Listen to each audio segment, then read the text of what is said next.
cherish this breath. Tomorrow's a new day for everyone. Brand new moon, brand new sun. When you feel love coming down on you like a heavy rain. When you feel this crazy society adding to the strain.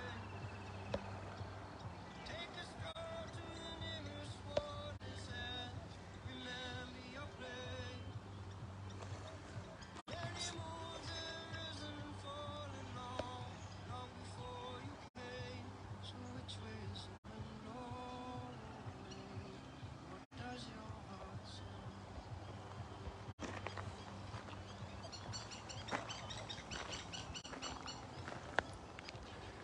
I put up a post last night, good morning everybody, about these young people praying in adoration. Amazing young people from many different countries coming together to share experiences of bringing good news to people, doing projects, humanitarian projects, support for younger kids growing up in the faith. Amazing kids. What I regret was I didn't have, I cut off the recording early because they showed their boisterous, loud, cheering, celebrating enthusiasm right after that. It was amazing. The energy and the dynamism of these kids.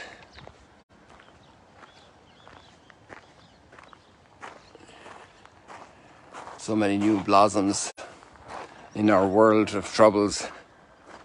So many new blossoms of hope. Yesterday I meant to tell you something that I forgot to tell you. But I remembered for the Instagram post. I have to share it with you. 2 days ago, a guide asked me to do a little explanation for a group, show them a little part of Magdala, and immediately 2 kids caught my eye, and I don't know, I figured that they were probably under 10 years of age and about that size, stature, and there's also had a joy about them. And I asked them their age, and the girl said she was 17, and the boy said he was 19. I was surprised. I couldn't hide the fact of my reaction of surprise. And they smiled at me, with total acceptance. Obviously, they have been the focal point of attention always. And their faces, they had a great joy in their eyes and their smile, but their faces were somewhat deformed. And they, not the normal expectation you have, and their fingers were I don't know how to say it, crippled, paralyzed, but they had such extraordinary brilliance of mind and complete attention, and I didn't know what to expect, but I realized that they were understanding and reacting to everything, to nuances, even to irony, other moments of humor, and they really were on the ball. They were like at the top level of the group in terms of understanding and following and everything.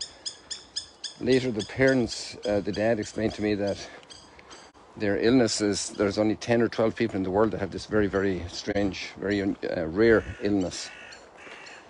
And I don't remember the name of it. He mentioned the name of it to me.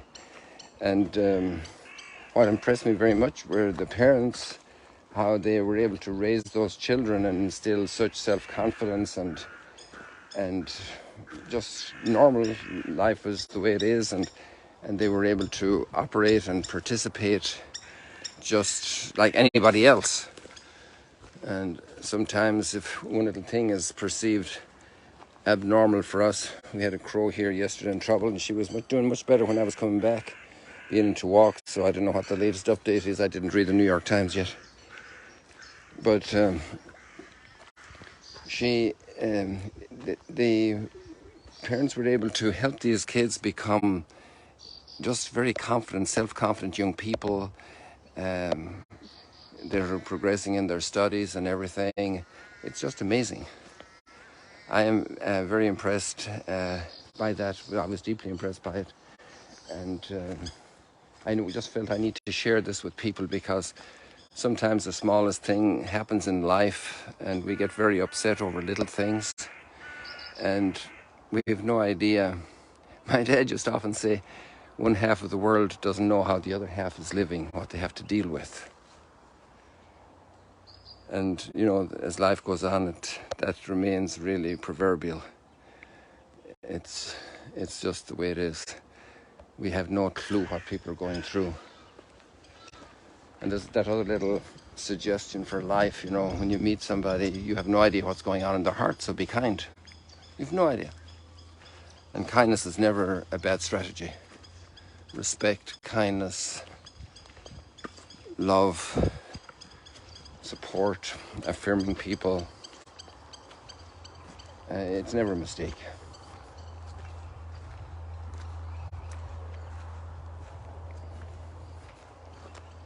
So we continue today with the story of Moses and Exodus and the people. And so a lot has happened. I recommend that you read the chapters and fill in. The liturgy can't give you the whole text because it's too much. It's not the purpose of the liturgy. The purpose of the liturgy is not a Bible study. Bible study is a Bible, processing the Bible, working with the Bible, responding to the Bible, praying. That's a different program. So here, the texts we have are chosen for the liturgy. And they're quite a great plan because in a 2-year cycle in the daily readings, which we follow in our sunrise stroll and chat, we have a complete overview of the entire biblical project, let's call it, what it's all about.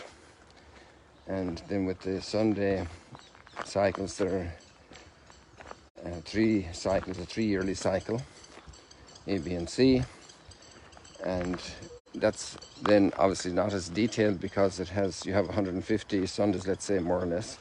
Whereas you have in a 2-year cycle for the weekdays, then you have, let's say, take out the Sundays, you have 600. So 4 times more opportunities to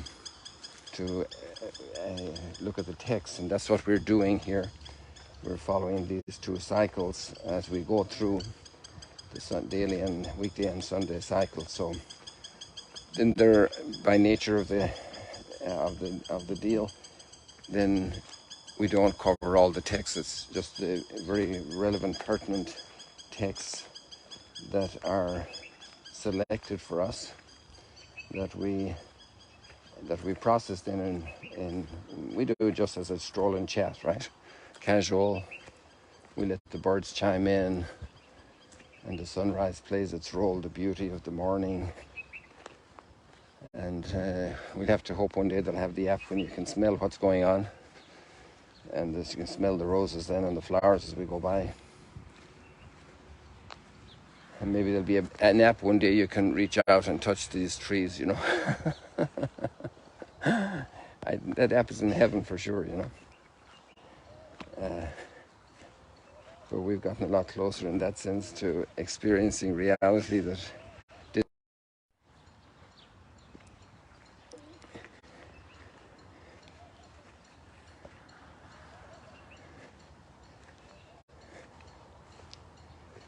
So Moses was tending the flock of his father-in-law Jethro. So there's a lot of a backstory there, how he became his father-in-law. And I just want to fill in a little bit of that because it's in a certain sense pertinent to this story. When yesterday we had a type of a situation where Moses really escalates violence himself, trying to fix solutions. You know, human beings always think that we need to move faster than God moves. And there's a dispute between an Egyptian and a fellow landsman of Moses, an Israelite. And Moses figures he needs to solve the problem. And it's good to be in solidarity with our people. But how do we solve the problem? Well, he kills the Egyptian. And so he starts a spiral of violence that he has to run for his own life. And now there's a death threat on him. So then there's another story where Moses he has fled to Midian outside of the Egyptian realm, the Pharaoh's reach, and he finds these women shepherds who are in trouble because other pastors are giving them a hard time at the wells. We had the problem with Lot and Abraham. And Abraham said, let's solve this peacefully. You choose an area and I'll take the other part. So they were two different approaches, So Moses defends the weak. And he helps these girls, and they go home and tell their dad, this Egyptian came. That's the way they see Moses. This Egyptian came, and he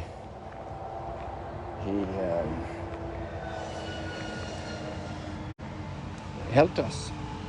And so the dad's very impressed and says, go and get him. And Moses ends up marrying a daughter of this man, one of these shepherd girls.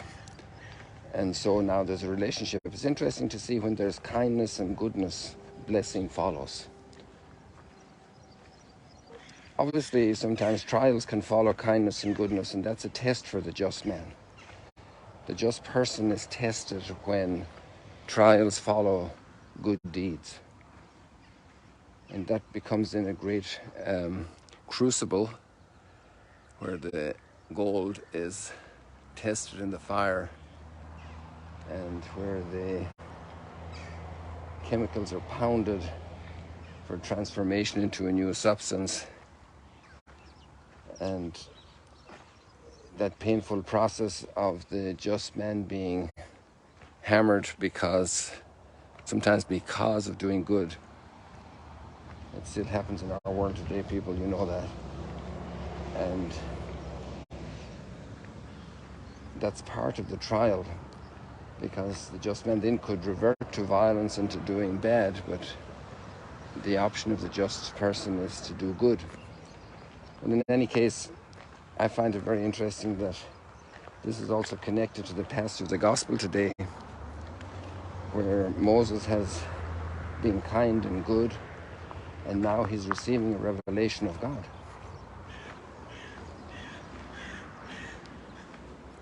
Goodness and kindness, innocence.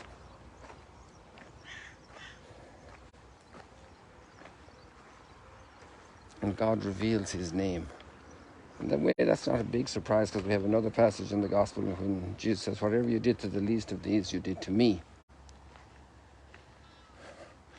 Here are our reeds yesterday where we found the baby Moses in the reeds.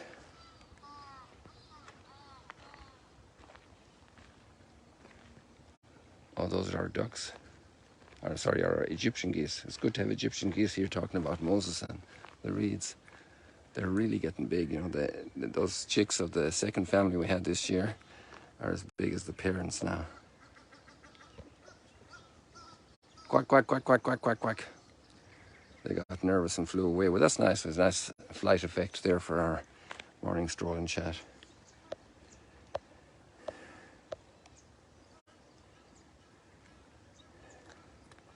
So God is close, very close, because we're made in his image and likeness. And Jesus' words just highlight that. Whatever you did to the least of these, you did to me. Whatever you do to an ambassador of a country, the whole country feels affected. If you honor the flag of a country, the country feels honored. If you insult it and do something bad to the flag, the whole country feels affected because of the representation value. And we're made in the image and likeness of God. And then there's another detail here as well that's interesting, that connects with the gospel, and that is the simplicity of faith. And Jesus says this is revealed to little ones, not the arrogant, not the proud, not those who are setting conditions for God. And Moses asked for a sign, and how will I convince the people? And God says, you will worship me on this mountain when you come out of Egypt. But that's not a sign. That's going to be a confirmation after he trusts and does what God wants him to do. So he has to accept in simple faith. Sometimes we have to accept life and its circumstances in simple faith and trust. And God is good, because then they come and do worship in that mountain afterwards. And so the people start acquiring experience that God comes through. That it's not a mistake to follow the paths of justice, the paths of kindness, the paths of faith, the path of trust in God. It's a very blessed way to live. And there are lots of trials that we face as we do that, in health and finances and relationships. But God is there with us. God bless you. See you later, alligators.